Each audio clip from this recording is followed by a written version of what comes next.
সম্মানিত সভাপতি জনাব মির্জা ফখরুল ইসলাম আলমগীর, মঞ্চে উপস্থিত নেতৃবৃন্দ, সামনে উপস্থিত আমার প্রিয় সহকর্মীবৃন্দ, আসসালামু আলাইকুম।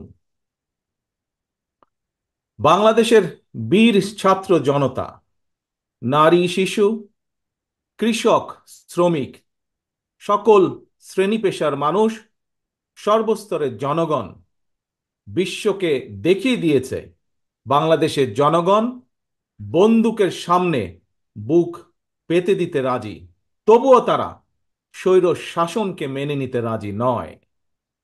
বাংলাদেশের সবচেয়ে জনপ্রিয় গণতান্ত্রিক রাজনৈতিক দল বিএনপির পক্ষ থেকে বাংলাদেশের গণতন্ত্রকামী বীর জনগণকে জানাই আন্তর্জাতিক গণতন্ত্র দিবসের সংগ্রামী শুভেচ্ছা।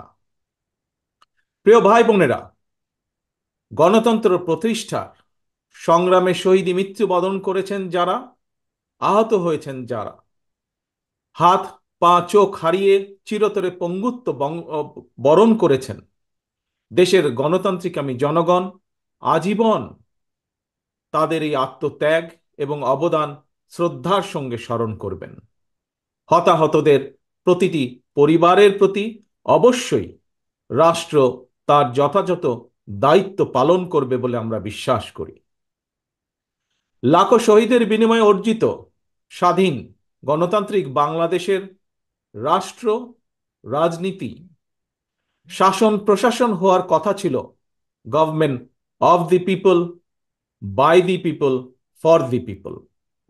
অথচ গত 15 বছর বাংলাদেশে মাফিয়া শাসন চালু করা হয়েছিল। দেশে বিদেশে পলাতক স্বৈরাচার বিনা ভোটের সেই সরকারের পরিচয় হয়ে উঠেছিল government of the mafia, by the mafia, for the mafia. প্রিয় দেশবাসী, এই মাফিয়া চক্র দেশকে সর্বক্ষেত্রে ভঙ্গুর করে দিয়েছিল। দেশকে সম্পূর্ণ আমদানি নির্ভর, ঋণ নির্ভর এবং পরনির্ভরশীল রাষ্ট্রে পরিণত করেছিল। মাফিয়া চক্র দেশের ব্যাংকগুলোকে পর্যন্ত দেউলিয়া করে দিয়েছিল। গত 1.5 দশকে দেশ থেকে প্রায় 17 লক্ষ কোটি টাকারও বেশি পাচার হয়ে করে দিয়েছে এরা। 5ই আগস্টের পতিত স্বৈরাচারের বেপরোয়া দুর্নীতি আর লুটপাটের কারণে বাংলাদেশের বৈদেশিক ঋণ বর্তমানে $100 বিলিয়নেরও বেশি ছাড়িয়েছে। বাংলাদেশে আজ যে শিশুটি জন্ম নিয়েছে কোনো কারণ ছাড়াই, সেই নিষ্পাপ শিশুটিরও মাথাপিছু ঋণ কমপক্ষে 1.5 লক্ষ টাকা। প্রিয় ভাই বোনেরা, মাফিয়া চক্র দেশকে শুধু অর্থনৈতিকভাবেই ভঙ্গুর করে দেয়নি, দেশের আর্থ সামাজিক সাংস্কৃতিক এবং রাজনৈতিক রীতিনীতিকেও ধ্বংস করে দিয়েছে। প্রতিটি সাংবিধানিক এবং বিধিবদ্ধ প্রতিষ্ঠান অকার্যকর করে ফেলা হয়েছিল। খোদ বিচার বিভাগকেই ফ্যাসিবাদের সূতিকাগারে পরিণত করা হয়েছিল। একটি রাষ্ট্র কতটা সভ্য এবং গণতান্ত্রিক সেটি দেশের আইন শৃঙ্খলা বাহিনীর আচরণে স্পষ্ট হয়ে ওঠে। কিন্তু মাফিয়া চক্র দলীয় স্বার্থে ব্যবহার করতে গিয়ে দেশের আইন শৃঙ্খলা বাহিনীকেও সম্পূর্ণ বিপর্যস্ত করে দিয়েছে। গণতন্ত্রকামী প্রিয় ভাই ও বোনেরা, অন্যায়, অনিয়ম আর অরাজকতার বিরুদ্ধে গণবিস্ফোরণে মাফিয়া চক্রের প্রধান দেশ ছেড়ে পালানোর পর দেশে মাফিয়া শাসন শোষণের অবসান ঘটেছে। পতিত স্বৈরাচারের পলায়নের মধ্যে দিয়ে একটি গণতান্ত্রিক মানবিক বাংলাদেশ গড়ার পথে প্রধান বাধা হয়তো দূর হয়েছে, তবে বাধা দূর হলেও মাফিয়া চক্রের রেখে যাওয়া 15 বছরের জঞ্জাল কিন্তু এখনো দূর হয়নি। এই জঞ্জালকে দূর করে জনগণের, বাংলাদেশে জনগণের ভোটে জনগণের কাছে জবাবদিহিমূলক একটি গণতান্ত্রিক সরকার প্রতিষ্ঠার লক্ষ্যে অন্তর্বর্তীকালীন বর্তমান সরকার কাজ করছে।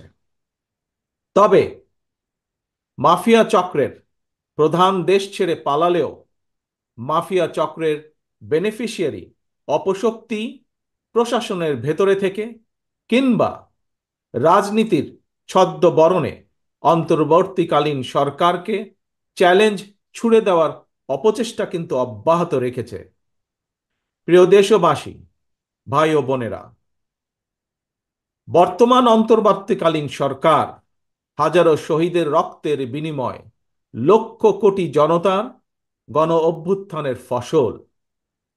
এই সরকারের কোনো কোনো কার্যক্রম সকলের কাছে হয়তো সাফল্য হিসাবে বিবেচিত নাও হতে পারে, কিন্তু এটি আমাদের প্রত্যেককে মনে রাখতে হবে, এই সরকারের ব্যর্থতা আমাদের সকলের ব্যর্থতা, বাংলাদেশের পক্ষের গণতান্ত্রিকামী জনগণের ব্যর্থতা। সুতরাং এই অন্তর্বর্তীকালীন সরকারকে কোনোভাবেই ব্যর্থ হতে দেওয়া যাবে না। দেশে বিদেশে থেকে নানা রকমের উস্কানিতেও জনগণ অন্তর্বর্তীকালীন সরকারকে ব্যর্থ হতে দেবে না। তবে অন্তর্বর্তীকালীন সরকার যাতে নিজেরাই নিজেদের ব্যর্থতার কারণ না হয়ে দাঁড়ায়, সে ব্যাপারে তাদেরকেও সতর্ক থাকতে হবে। বাংলাদেশ কিংবা যে কোনো দেশেই গণ অভ্যুত্থানের মাধ্যমে গঠিত সরকার অবশ্যই জনগণের সরকার। তাই জনগণ অন্তর্বর্তীকালীন সরকারের প্রতি সহযোগিতা অব্যাহত রেখেছে, রাখবে। তবে কোনো এক পর্যায়ে অন্তর্বর্তীকালীন সরকারের জবাবদিহিতাও কিন্তু নির্বাচিত সংসদের মাধ্যমেই নিশ্চিত করা হয়। সুতরাং জনগণের রাজনৈতিক ক্ষমতায়নের মাধ্যমে একটি নির্বাচিত সংসদ এবং সরকার প্রতিষ্ঠায় অন্তর্বর্তীকালীন সরকারের সকল সংস্কার কার্যক্রমের প্রথম এবং প্রধান টার্গেট হওয়া জরুরি। এজন্যই আমরা মনে করি অগ্রাধিকার ভিত্তিতে জনগণের ভোটে নির্বাচিত প্রতিনিধিদের দ্বারা জবাবদিহিমূলক সরকার এবং সংসদ প্রতিষ্ঠার লক্ষ্যকে সামনে রেখেই সংস্কার কার্যক্রম এগিয়ে নেওয়া দরকার। কারণ জনগণের রাজনৈতিক ক্ষমতায়ন ছাড়া সংস্কার কার্যক্রমে প্রক্রিয়ায় জনগণের সরাসরি সম্পৃক্ততা ছাড়া উন্নয়ন, গণতন্ত্র কিংবা সংস্কার কোনোটিকেই টেকসই এবং কার্যকর হয় না।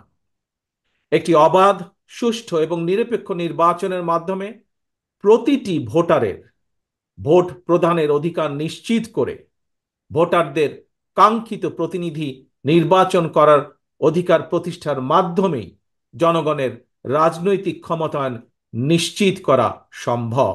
এবং সেই লক্ষ্যে বিশেষ করে নির্বাচন কমিশন, জনপ্রশাসনের সংস্কার এবং আইন শৃঙ্খলা বাহিনীকে সক্ষম এবং উপযুক্ত করে তুলতে হবে।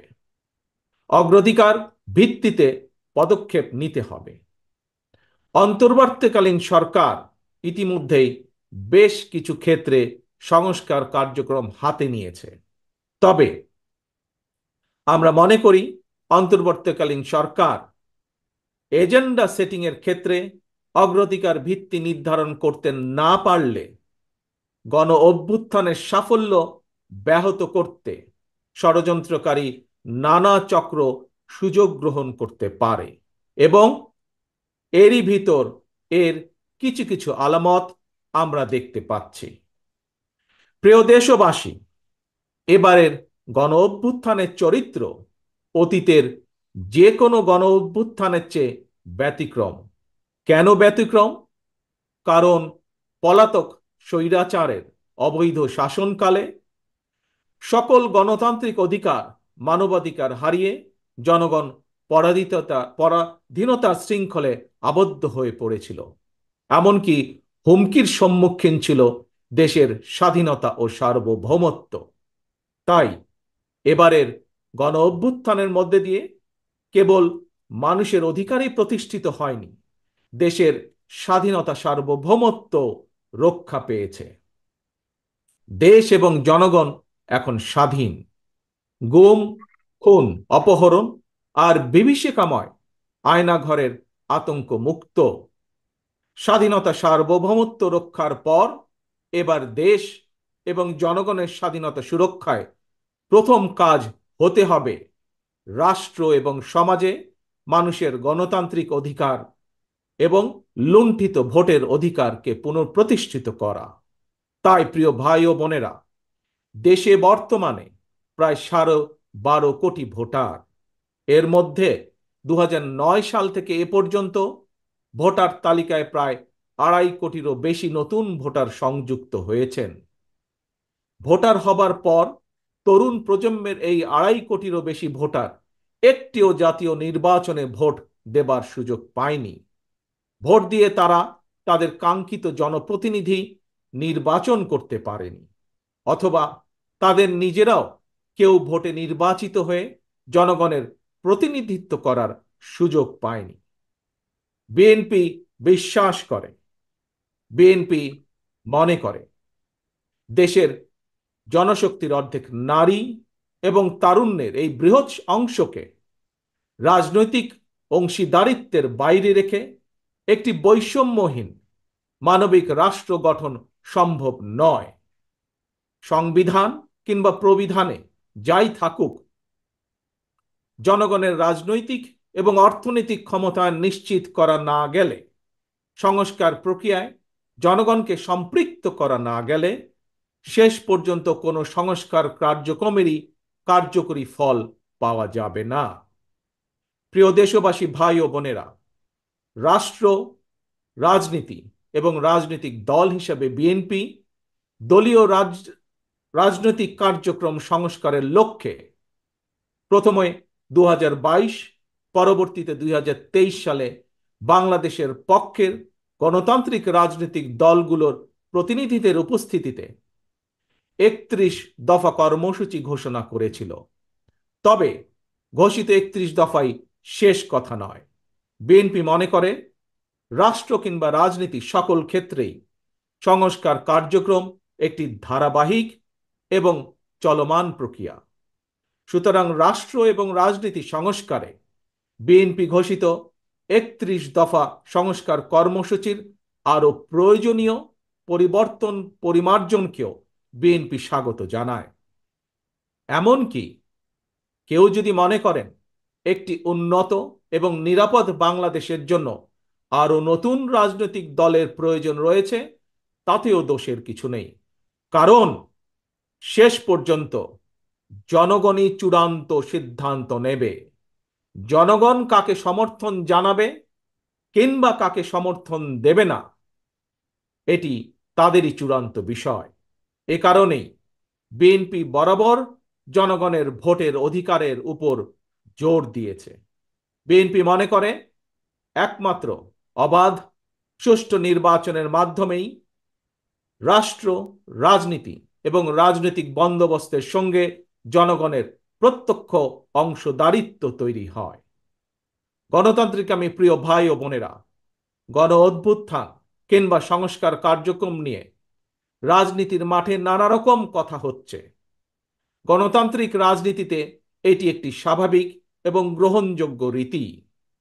প্রত্যেকেই তাদের নিজ নিজ দৃষ্টিভঙ্গি প্রকাশ করবেন, এটিই স্বাভাবিক। এই নিয়ে বিচলিত হওয়ার কোনোই কিছু নেই। একজন রাজনৈতিক কর্মী হিসাবে আমি বিশ্বাস করি ফৌজদারি অপরাধের বিচার যেমন বিচারিক আদালতে হয়, ঠিক তেমনি রাজনৈতিক কর্মকাণ্ড কিংবা রাজনৈতিক আচরণের বিচার হয় জনগণের আদালতে। আমি আগেও বলেছি, আজ আবারও আপনাদের সামনে বলতে চাই, ক্ষমতার পরিবর্তন মানে শুধু রাষ্ট্র ক্ষমতার হাত বদল নয়। ক্ষমতার পরিবর্তন মানে রাষ্ট্র এবং রাজনীতির গুণগত পরিবর্তন। তাই প্রতিটি রাজনৈতিক নেতাকর্মীর মনে রাখা প্রয়োজন, রাজনীতির গুণ পরিবর্তনের জন্য রাজনৈতিক দলের নেতাকর্মীদের আচার আচরণেও গুণগত পরিবর্তন জরুরি। সুতরাং আমার আহ্বান, কোনো প্রলোভন কিংবা উস্কানিতে বিভ্রান্ত না হয়ে জ্ঞানভিত্তিক রাষ্ট্র এবং সমাজের নেতৃত্ব দানের জন্য নিজেদেরকে প্রস্তুত করুন। গণতান্ত্রিক আমি প্রিয় ভাই ও বোনেরা, হাজারো শহীদের রক্ত স্নাত এই রাজপথে আজ আপনাদের এই স্বতঃস্ফূর্ত উপস্থিতির অর্থ জনগণের কাঙ্ক্ষিত বৈষম্যহীন বাংলাদেশ গড়ার এই যাত্রা পথে বাংলাদেশের পক্ষের শক্তিকে আরো কিছু পথ পাড়ি দিতে হবে। তবে সেই পথ অবশ্যই নয় সন্ত্রাস, সংঘর্ষ, প্রতিশোধ কিংবা প্রতিহিংসার, বরং সেই পথ হবে ধৈর্য, সহনশীলতা এবং সমঝোতা। প্রিয় ভাই বোনেরা, সবশেষে বলতে চাই, সংস্কার কার্যক্রমের পথ ধরে নির্বাচনী রোড ম্যাপে উঠবে আমাদের প্রিয় বাংলাদেশ। সুতরাং আসুন আমরা সবাই কাজের মাধ্যমে জনগণের বিশ্বাস, জনগণের ভালোবাসা অর্জন করি, জনগণকে সঙ্গে রাখি, জনগণের সঙ্গে থাকি। আল্লাহ হাফেজ। বাংলাদেশ জিন্দাবাদ। বাংলাদেশ জাতীয়তাবাদী দল জিন্দাবাদ।